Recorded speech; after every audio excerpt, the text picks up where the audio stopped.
आनंद कंद भगवान की जय। तो अभी आपने संतवाणी में सुना क्या कि टूटे फूटे भाग्य को संत देते हैं जोड़, और संत बिचारे क्या करें हम ही लेते हैं मुख मोड़। यानी कि साधु संत सो सेवा करने के लिए तैयार रहते हैं, भगवान की महिमा बताने के लिए तैयार रहते हैं, लेकिन हम समझ नहीं पाते उनकी बातों को। तो समझ क्यों नहीं पाते, आज इस विषय पर बोलते हैं कि हम क्यों नहीं संतों की बातों को समझ पाते, उसका कारण क्या है। तो हमें बात गहराई से समझनी है। क्यों? क्योंकि ज्यों केले के पात पात में पात, यूं संतों की बात बात में बात। संतों की बात को समझ पाना यानी कि हमारी बुद्धि के बस की बात जल्दी नहीं होती। रंग लागत लागत लागत है, वह भागत भागत भागत है। हमें संसार से और अपने शरीर से वह होता है क्या, मेरा शरीर सदा स्वस्थ रहे, सदा जवान रहे, जितना धनमाल मेरे पास है उससे कम ना हो, उससे बढ़ता चला जाए, और यानी कि जो कुछ मेरे पास है ये स्थिर रहे, ये स्थिर। तो जो कि ये बात कभी भी संभव नहीं है। क्यों नहीं है? क्योंकि भगवान हमारे माता पिता हैं। अभी आपने प्रार्थना सुनी, त्वमेव माता च पिता त्वमेव, त्वमेव बंधुश्च सखा त्वमेव, त्वमेव विद्या द्रविणम त्वमेव, त्वमेव सर्वम मम देह। इसका अर्थ है कि हे प्रभु, हे मेरे राधा कृष्ण भगवान, हे युगल किशोर जोड़ी, हे प्रीतम, हे प्रिया प्रीतम, हम आपके बच्चे। और बच्चे भी कैसे हैं? क्योंकि माता पिता तो अपने बच्चे को लाड करते हैं। तो ये संबंध ऐसा कि जैसे हमारे दिल दिमाग में ये हमारे भाई हैं, ये हमारी बहन है, ये हमारे बच्चे हैं, ऐसा दृढ़ हो चुका। ठीक है, जो कि ये सब झूठ है, जो कि ये सब।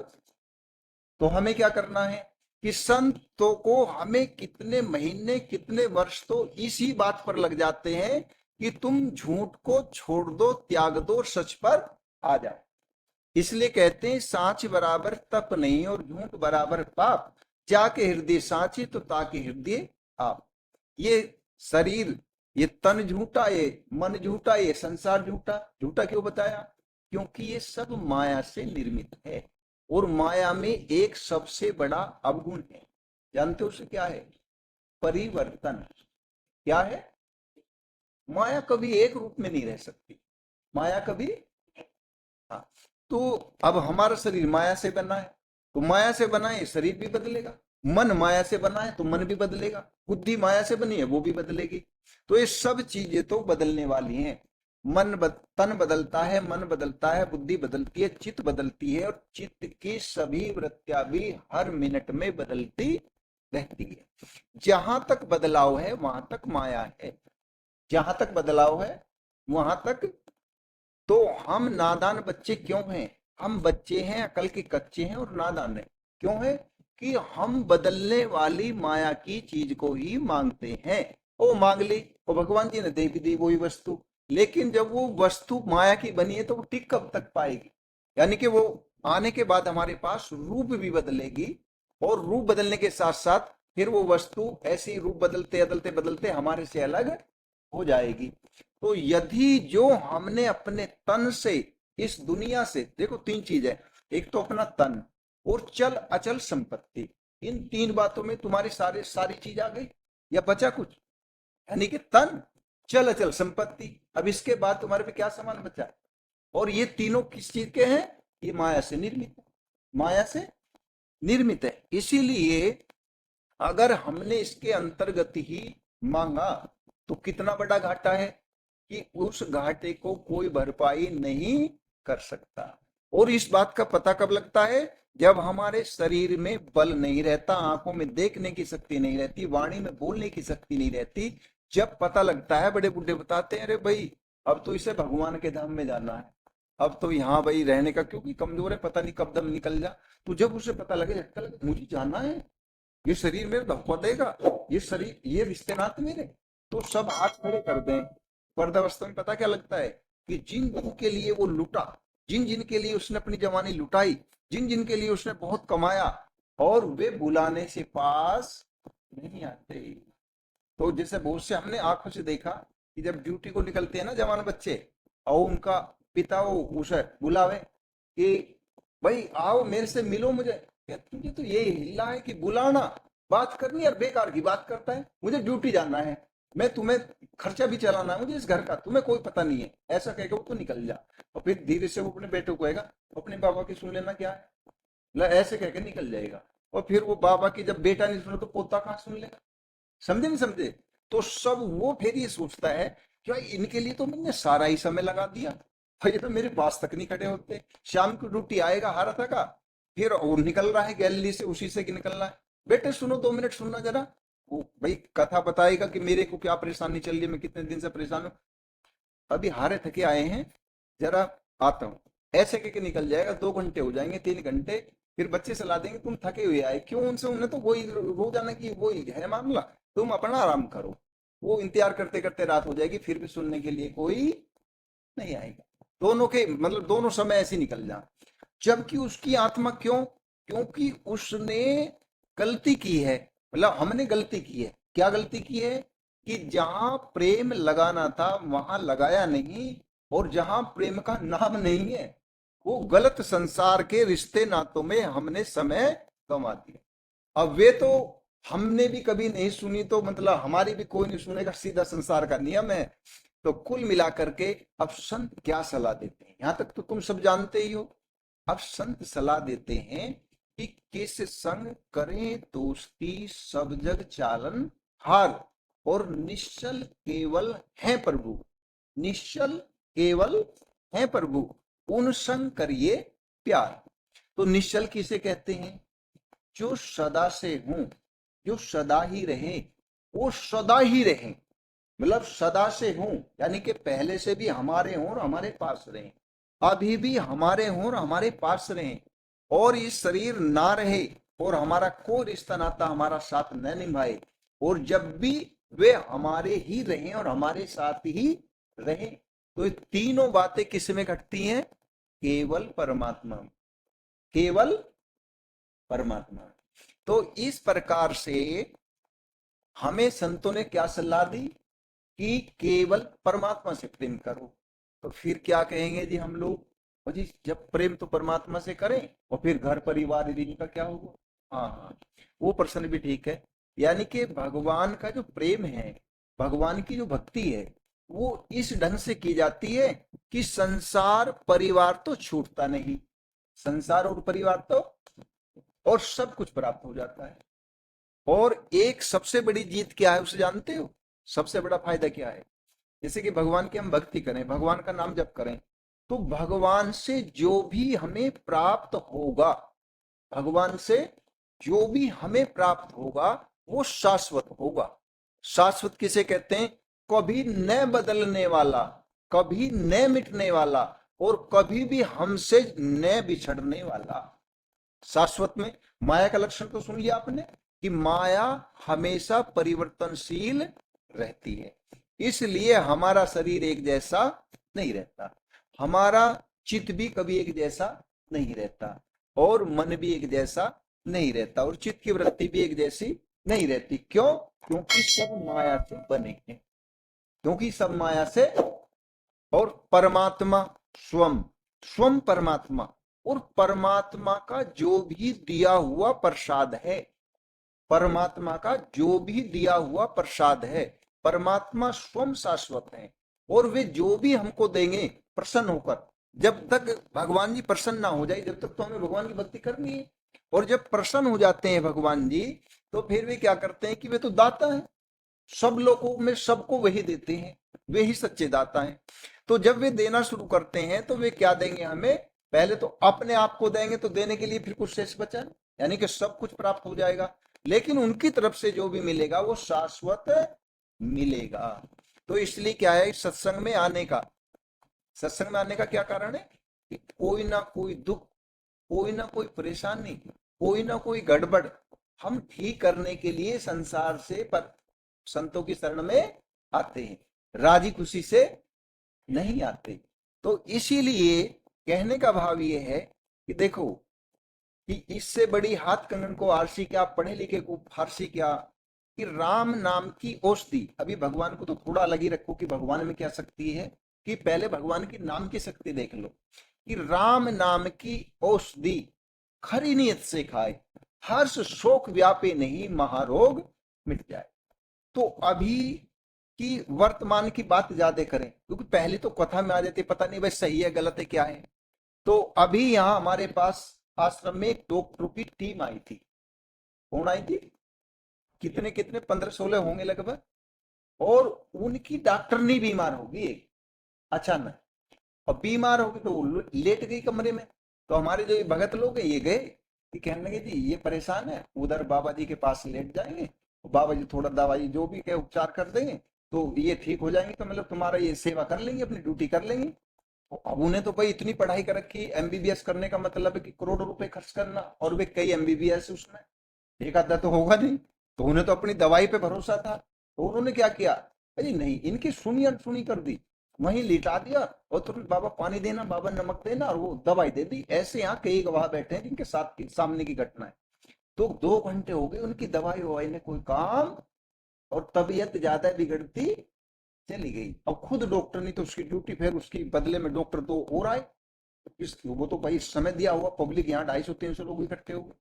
तो यानी कि तबीयत जब ज्यादा ही बिगड़ती चली गई, तो फिर इन्होंने फिर इशारा करा, वे समझ गए कि भाई इस इनके अहंकार में बेचारी की इसकी परेशानी आ रही है। इन्होंने फिर अपना छोटा बन के कह दिया, अरे उधर बाबा जी के पास लुटा दो, थोड़ा वहां राम नाम की बात है, थोड़ा समझते नहीं है। तो खैर फिर उन्होंने कहा भाई तो पीछा ही तो करना चाहते कि ठीक है जी ले जाओ ले जाओ। तो वे ले आए यहाँ पे, लिटा दिया। तो हमने सोचा कि गांव के भी एक दो और बैठे हुए थे यहाँ पे, तो भगवान से प्रार्थना करी, और जो भी अपना नाम जब का भगवान के नाम का थोड़ा सहारा लिया और भगवान की प्रार्थना, और लेट गए। और यही चादर है हमारे पास में, पीली चादर, हमने कहा तुम ये उड़ लो। क्योंकि आजकल की बच्ची पता कैसी होती हैं कि बाहर निकले, हम तो डॉक्टर हैं, वे क्या जानते, तो उनके पास ऐसा भी कपड़ा नहीं था जो अपने तन को, क्योंकि डॉक्टर नहीं है बेइज्जती हो जाएगी अगर सिर पे ओढ़नी रख ली। तो हमने अपनी ओढ़नी दे दी, लो ओढ़ो। और पैर से सिर तक इतना मतलब बड़ा कपड़ा दिया कि पैर भी ढक गए और सिर भी, और थोड़ी देर आंख बंद करके लेट जाओ, दवाई कुछ नहीं दी बस। क्योंकि राम नाम की औषधि खरी नियत से खाए, वो तो खाने की स्थिति में। तो इन भगत ने क्या कहा कि और सब सब भोजन कर रहे थे कि वो उनके आगे थाली रख दी, उनके ना मैं कुछ नहीं, मैं तो बीमार हूँ, मेरे कुछ नहीं खाया जाएगा। फिर उसने खुद ही कहा मैं थोड़ी खीर का प्रसाद ले लेती हूँ। लेकिन वो इतनी हालत खराब थी कि केवल खीर की कटोरी रखी और पीछे को गिर गई। अब इससे ज्यादा मूर्छित मतलब तो नहीं होगी, खीर अपनी पसंद से रखी, लेकिन मैंने आंखों से देखा खीर की कटोरी रखी और पीछे को गिर गई। तो गिर गया, हमने सोचा देखो इस समय कितने संकट में है, तो इसके संकट को भगवान की सेवा कोई नहीं देख रहे, हम देख रहे हैं, भगवान देख रहे, सब अपने काम पे लग रहे हैं, डॉक्टर अपनी ड्यूटी दे रहे हैं, पर पब्लिक अपना बीमारी दिखा रही है। तो कहने का भाव ये है कि वो बेचारे लेट गए, हमने भगवान से प्रार्थना करी और थोड़ा नाम जब, जो भी राम नाम की औषधि, हमारे पास तो कुछ औषधि नहीं, कुछ पिलाया नहीं, कुछ खिलाया नहीं, और खीर भी वो ऐसी छूट गई बेचारी की। लगभग 1.5-2 घंटे बाद भगवान की कृपा हुई, और हाँ, और खुद बैठ गई, और खुद अपने आप उसने प्रसाद मांगा, फिर पूरी भी पाई, सब्जी भी पाई और खीर भी पाई। और फिर थोड़ी देर बाद में उठ के बोली कि महाराज जी बड़ी कृपा हुई, अब मैं ठीक हूँ, अब मैं जो थोड़ी मेरी ड्यूटी का समय था वो ड्यूटी कर लेती हूँ। ड्यूटी कर लो। फिर ड्यूटी भी उसने करी, दवाई बांटी, और बांटने के बाद फिर आई और आकर के बाबा जी अपना नंबर देना, नंबर लिख लिया, बाबा जी कभी मौका लगेगा तो फिर दर्शन करें। तो ठीक है जैसी आपकी इच्छा। तो मेरा कहने का भाव ये कि जब 20 डॉक्टरों की टीम थी तो क्या जरूरत थी, लेकिन नहीं, जहां सारी दवाई फेल हो जाती है वहां भगवान की कृपा काम आती। एक मरीज आपके पास में ही बैठे हुए हैं कि अब ये बोले तो आपको आवाज आ जाएगी, लेकिन पहली बार जब ये आई थी यहाँ पे तो वो आदमी ने पकड़ के कमर इनकी पीछे लगवाई थी हमने, कि पीछे बैठ जाएंगे, कमर लगा के इनको बैठा नहीं जाएगा। तो अब शायद बात करें तो सुन भी लेंगे। तो ये हमसे, जैसे हमने इनसे पूछा कि भाई क्या दिक्कत है क्या नहीं, तो इनका बोल हमारे तक ही नहीं आया, बोल साफ था ना बिल्कुल, तो यानी कि सुनाई नहीं आई। तो अभी अब क्या है कि देखो, जब इतना प्रैक्टिकल होने पर भी, अब ये मेरे से क्या कहते हैं, इससे पहले रविवार को कहा अरे अब तो महाराज जी हम चले जाए अपने घर, ये यहाँ रखे हुए अपनी बहन के यहाँ, कि अभी तुम्हारा इलाज पूरा नहीं हुआ, अभी इतवार आने दो, सत्संग सुनो, क्योंकि सत्संग से बढ़कर इस मनुष्य, देखो राम नाम की महिमा का पता कहाँ लगता है? सत्संग में। भगवान की गुणगान की महिमा का पता कहाँ लगता है? भगवान की कथामृत कहाँ मिलता है? सत्संग में। और जरा सा जीव को होश आ जाए, थोड़ा सा शरीर ठीक हो जाए, तो तुरंत उन्हीं संबंधों को याद करेगा, पहले वालों को, जिस संबंधों से हमें सांस आया और शरीर हमारा ठीक हुआ, फिर भी उधर ध्यान। कारण कारण ये है कि वे संबंध तो हमारे 20 साल के, 25 साल के, 30 साल के, और सत्संग का संबंध तो ये 2-4 रविवार का, तो इसका अभ्यास कम है। नहीं तो एक बार यदि भगवान की कृपा का अनुभव का रस लग जाए, एक बार भगवान का आनंद आ जाए, कुर्सी पर बैठा तो कुर्सी पर बैठ जाए तो आराम से। तो इस प्रकार से कहने का भाव ये है कि यदि भगवान की उस कृपा तक हम पहुंच पाए, उस प्रसाद तक हम पहुंच पाए, कौन से प्रसाद तक? जो भगवान हमें देना, कौन सा प्रसाद देना चाहते हैं? प्रसादे सर्व दुखा नाम हानि रसुपजायते प्रतन चेतसो हराशु बुद्धि प्रयोतिष्ठते। यानी के अंतःकरण के प्रसन्नता रूपी जो भगत साधक भगवान की और गुरु की, संत की बात मान करके और भगवान के नाम जप में लग जाता है, तो भगवान क्या करते हैं? बस इधर उधर का ध्यान नहीं, संसार से शिकायत नहीं मानता, केवल नाम जप करता चला जाए, तो क्या होता है कि भगवान प्रसन्न होकर उसे प्रसाद देते हैं। वो कौन सा प्रसाद देते हैं? कि हम साधु संत की शरण में आते हैं एक दुख को या दो दुख को मिटाने के लिए। क्या करने के लिए? या दो दुख को, या थोड़ी बहुत पैसे धेले की परेशानी, उस अभाव को मिटाने के लिए, या तो हमारे शरीर को, संसार को कोई अभाव है उसे मिटाने के लिए, या कोई शरीर में दुख है उसे मिटाने के लिए। आ गई बात समझ में? और भगवान क्या देना चाहते हैं? भगवान कहते हैं कि मैं जो भगत को प्रसन्नता रूपी प्रसाद देता हूं, क्या प्रसन्नता रूपी प्रसाद देता हूं, उससे साधक के सारे दुखों का सदा के लिए नाश हो जाता है। सारे दुखों का सदा के लिए, ऐसा नहीं थोड़े समय के लिए, भाई 2 महीने में फिर बीमार हो जाएंगे, नहीं, सारे दुखों का सदा के लिए नाश हो जाता है। तो भगवान, देखो, हमें सत्संग में ही भगवान से मांगना आता है, सत्संग में ही। नहीं तो अगर हम अपनी बुद्धि से मांगेंगे तो बहुत घाटे में, क्योंकि जीवन तो एक ही बार मिलेगा, जीवन जीने की इच्छा तो है भाई, वो तो चला जा रहा है, और उसमें हमें सारी वस्तुएं सदा के लिए मिले, सारी वस्तुएं, वो सौदा अच्छा है या वो सौदा बढ़िया कि भगवान या महात्मा तुम्हें दे दे, ठीक है तुम्हारा काम, जो तुम सोच के आए वही पूर्ण होगा, जो तुम सोच के आए वही पूर्ण होगा, तो कितना घाटे का सौदा है। तो इसलिए संत को देने में भी देर करते हैं कि थोड़ा रुको, अभी विचार कर लो, पहले सत्संग सुनो, और सत्संग सुन के तुम पर मांगना आ जाएगा। यानी कि मांगने का ज्ञान भी हमें सत्संग में ही प्राप्त होता है। बोलिए राधा कृष्ण भगवान की जय। अब हमारी जो सत्संग की बात कहाँ के रुकी कि माया का और परमात्मा का दोनों का रूप समझ लिया, भगवान हमें क्या चाहते हैं वो भी रूप समझ लिया, लेकिन जो संत दे रहे हैं, सत्संग सुना रहे हैं, ज्ञान देते हैं, प्रसाद देना चाहते हैं, उसे हम लेना नहीं चाहते, लिया नहीं जाता। उसका कारण क्या है? उसका कारण है कि अनंत जन्मों से हमारे चित्त में, अनंत जन्मों से हमारे चित्त में शुभ अशुभ संस्कार अंकित हैं। शुभ अशुभ संस्कार और अशुभ ज्यादा हैं, पाप ज्यादा हैं, तो पाप के कारण ना तो हमारा सत्संग में बैठने को जी करे, भोजन को तो कह देंगे जी भूख लग रही है, करना है हमें, और सत्संग में दूसरों से बुलावा दिवाना पड़ता है कि चलो भाई सत्संग का समय हो गया, ठीक है। क्यों? क्योंकि उधर को हमारे मन की गति रुचि नहीं है। तो इसलिए हमें क्या करना है ये जो हमारे अंदर विषयों का मल, मल कहते हैं गंदगी को, मल भरा हुआ है सबके अंदर, पैक है बिल्कुल डब्बा का डब्बा, तो वो कैसे खत्म होगा? वो होगा भगवान की कथामृत का पान करने से। तो इस प्रकार से कहने का भाव ये है, तो जो हमारे अंदर विषयों का मल, कामनाओं का मल, पांच विषयों का मल, काम क्रोध मद लोभ मोह आदि विकारों का, दुर्गुणों का मल, ये इतने प्रकार की गंदगी, जीने की इच्छा, मरने का भय, और इस संसार, भांति भांति के संसार को दृश्य प्रपंच में अनेक प्रकार की इच्छाएं जागृत हो जाती हैं, मुझे ये भी मिल जाए, मुझे ये भी मिल जाए, मुझे ये भी मिल जाए। तो इन सर्व इच्छाओं का नाश कहां से होगा? भगवान के कथामृत का पान करने से होगा।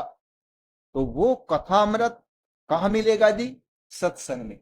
तो सत्संग कैसी महान औषधि है कि ये कहते हैं कि सत्संग से बढ़कर महान औषधि संसार के अंदर दूसरी नहीं है, क्योंकि जो राम नाम की औषधि है, उस औषधि का ज्ञान भी सत्संग ही कराएगा, उस औषधि का ज्ञान सत्संग ही कराएगा। तो इसलिए कहते हैं प्रभु जी से मिलने का सत्संग ही बहाना है, और ये दुनिया वाले क्या जाने, महाराज रिश्ता पुराना। तो सचमुच मैं कहता हूं, अब एक बात मेरी मान लेना, कि आपके जो संबंध हो, जो जो जिस कारण से भी आया, जिस संबंध से आया, उनको कहते हैं व्यवहारिक संबंध। क्या कहते हैं?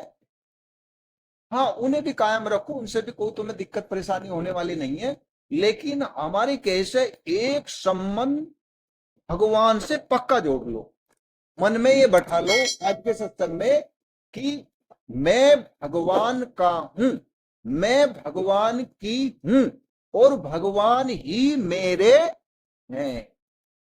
तो पहला जब ये पक्का हो जाएगा, तो क्यों कह रहे हैं जी, अरे नहीं मेरे तो पति मेरे जी बहुत सेवा करते हैं जी, अरे हमें तो देखा नहीं, ये हमारे पति हैं, और देखो कितनी सेवा कर रहे हैं जी, हमें खिलावे पिलावे, अरे ये करें जी। और पति क्या कहेगा जी, अरे अरे हमारी धर्म पत्नी है ना जी, इतनी सेवा करती है। तो इस प्रकार से मेरा कहने का भाव ये है कि ये धोखा है, धोखा, और छोटा धोखा नहीं है, बहुत बड़ा धोखा है, बहुत बड़ा। क्यों? क्योंकि एक बात बताओ, जिनसे हमने संबंध माना है, पहले उन्हें ये देखो तो ये कौन सी धातु के बने हैं? भाई पति पत्नी का शरीर है, चलो संबंध है, प्यार है, बढ़िया है, लेकिन ये बना कौन सी धातु का है? माया से बना है। और माया का लक्षण क्या बताया अभी पहले? परिवर्तनशील।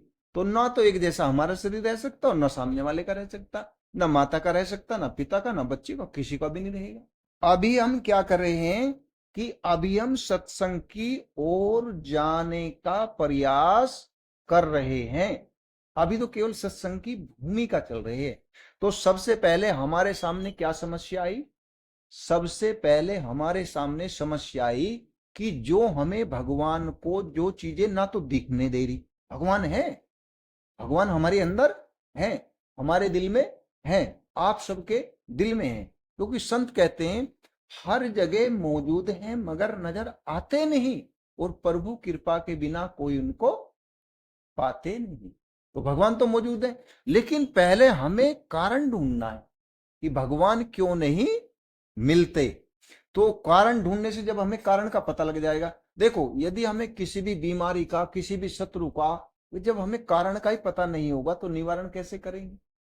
तो कारण का पता साधु संतों ने लगाया, हमारे आपके पास तो समय ही नहीं है मतलब कारण को ढूंढने का, तो उन्होंने पूरे पूरे जीवन करके साधना करके ये पता लगाया कि हमारे और प्रभु के बीच में क्या रुकावट है, भगवान हमें क्यों नहीं मिलते। तो अभी जो पहले आपको बताया कि माया की बनाई हुई एक तो स्थूल तन, मन, बुद्धि, चित्त, अहंकार, यानी कि स्थूल शरीर, सूक्ष्म शरीर, कारण शरीर, और मल विक्षेप आवरण, मल विक्षेप आवरण, काम क्रोध मद लोभ मोह, ये लुटेरे हैं जो हमारा राम नाम का धन है, इसे लूट लेते हैं।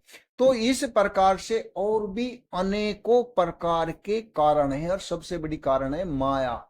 माया है महाठगनी, ठगत फिरत सब देश, और जो ठग इस ठगनी को ठगे वह ठग को आदेश। तो पहले हमें माया को ठगना पड़ेगा, लेकिन ठगा कैसे जाएगा? जो हम संतों के साथ मिलकर सत्संग सुनेंगे, संतों के साथ मिलकर कीर्तन करेंगे, और उनके साथ चलेंगे तो माया से हमारी जान बच सकती है। अगर हम अकेले भजन कीर्तन करेंगे तो माया से जान, क्योंकि उससे आपका पुण्य होगा, पुण्य होगा तो माया उससे दुगुना फल दे देगी। क्या करेगी?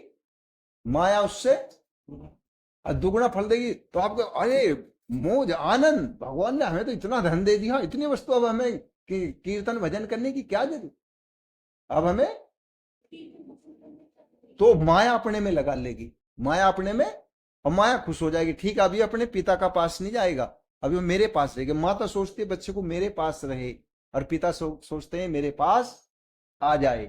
तो इस प्रकार से हमें संत क्या बताएंगे कि तुम भजन तो करो, जैसे कहते हैं नेकी करो कुएं में डाल दो, यानी कि भजन करो, और अभी जल्दी में भजन के फल को लेने का मतलब जल्दीबाजी मत करो। भजन करते रहो, फल इकट्ठा करते रहो, भजन करते रहो, पुण्य इकट्ठा करते रहो, भजन करते रहो, पुण्य इकट्ठा करते रहो। क्यों? क्योंकि उससे पहले भजन से निज अनुभव में कहूं खगेसा, और बिन हरि भजन नहीं मिटे कलेसा। ये जो सारे माया के क्लेश बताए हैं, ये बिना भजन के मिट नहीं सकते। और माया हमें कैसे ठगती है? माया हमें ठगती है कि हमसे मतलब जो भजन है उसका फल गैलो गैल देती रहती है, और हम राजी होते रहते हैं, मुझे तो ये चीज मिल गई, मुझे तो वो चीज मिल गई। और बाद में सबसे बड़ा धोखा क्या करती है माया, कि वो ना तो समान रहेगा जो माया ने दिया, और ना शरीर रहेगा। क्या होगा? ना समान रहेगा, ना हमारा शरीर रहेगा, रहेगा भी तो बूढ़ा इस हालत में, हाथ पैर चलेंगे नहीं, तो ठगे रहेंगे।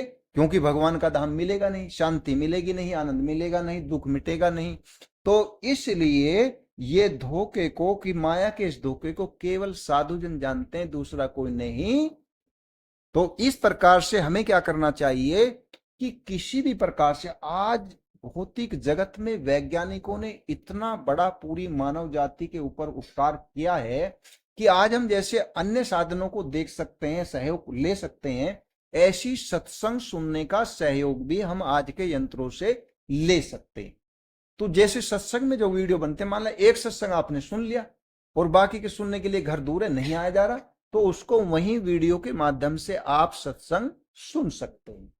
तो जैसे कि इसमें क्या है कि बहुत साधु और बहुत संत, लेकिन जिनके पास तुम जाते हुए तुम्हारी क्लास जानते हैं कि ये कौन सी क्लास के हैं, क्योंकि तुम उनके पास आए, और फिर तुम्हें उसी क्लास का वे सत्संग भेजेंगे कि भाई ये उसी क्लास का सत्संग पचा पाएंगे ना, आगे का समझ में नहीं आएगा और पीछे का तुम्हें लाभ नहीं करेगा।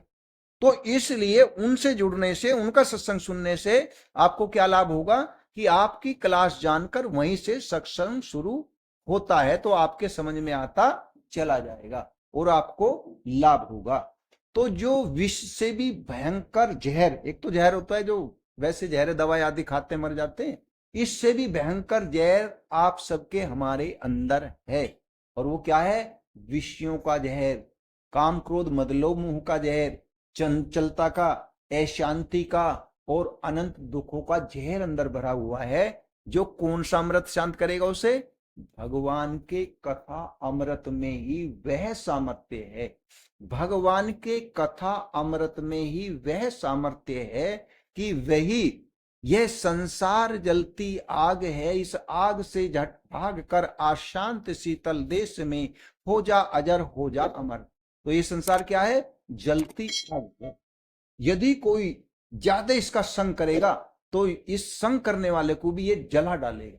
ये, और भगवान की कथा क्या है? अमृत। भगवान की कथा को क्या बोलते हैं? कथा अमृत। वो उस आग को बुझा करके और अंदर की सारी गंदगी को समाप्त करके आपको भगवान में के धाम में ले जाएगा, भगवान के धाम में पहुंचा देगा, जहां कोई दुख, अशांति, कलह, क्लेश, झगड़ा नहीं है, और कभी वहां माया पहुंच ही नहीं सकती। ऐसा भगवान का निराला धाम है।